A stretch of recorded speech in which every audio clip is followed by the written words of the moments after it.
Við skulum halda áfram að æfa okkur með mennina. Nú er komið að biskupnum.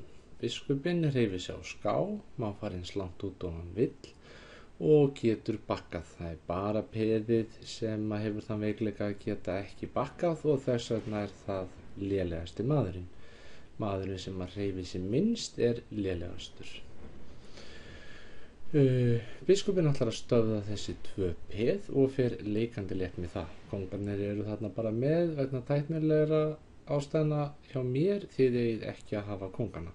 Einn biskup, annarkvort á hvítum reit eða svörtum reit, drepur þessi peð leikandi létt og við skulum byrja að fara langt út með biskupinn og gera árás. Gerir árás á peðið og við skulum leika því áfram. Við skulum fara á Davíð 6 ritin til að byrja með.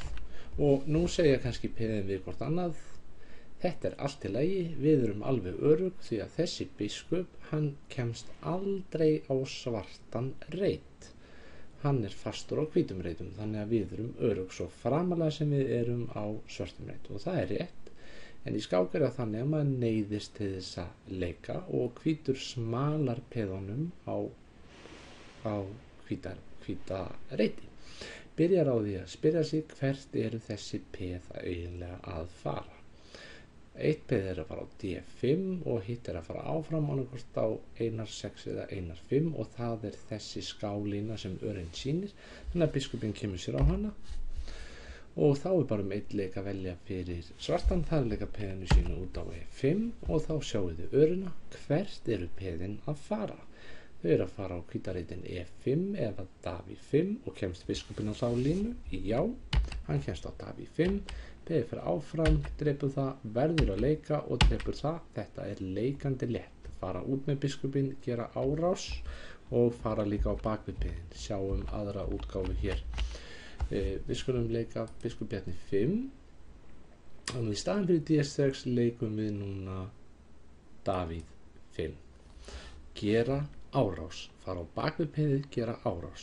Biskup C6 og við skulum verja peðið með E6. Nú eru þau bæði komin á hvíta reiti, gera árás á bakvið peðið.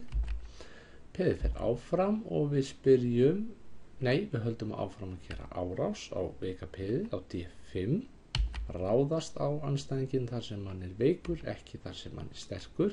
Peðið fer áfram og við spyrjum hvert er peðið að fara. Kemst biskupinn á þá skálínu?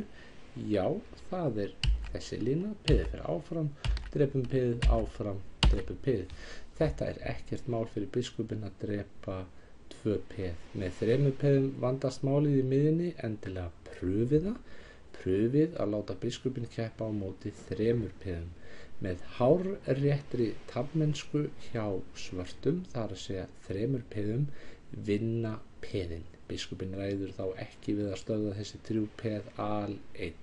Með hárréttri taflmennsku hjá svörtum, endilega æfi það. Þetta æfir ykkur í svona reikningi, telja og reikna út fram í tíman. Mjög gagnleg æfing þó hún láti lítið yfir sér og við skulum pröfa aðra stöðu.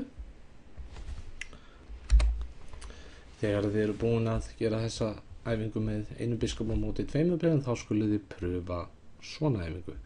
2 biskupar á móti 4 peðum og þeir fara létt með það líka og nota þá saman, einn gerir árás og hinn sér að stoppa, stöðva alltaf hættulegasta peðið sem er komið áfram. Þetta er mjög gagnleg og góð æfing og skoðið áfram fleiri æfingar í gulu bókinni. Takk fyrir.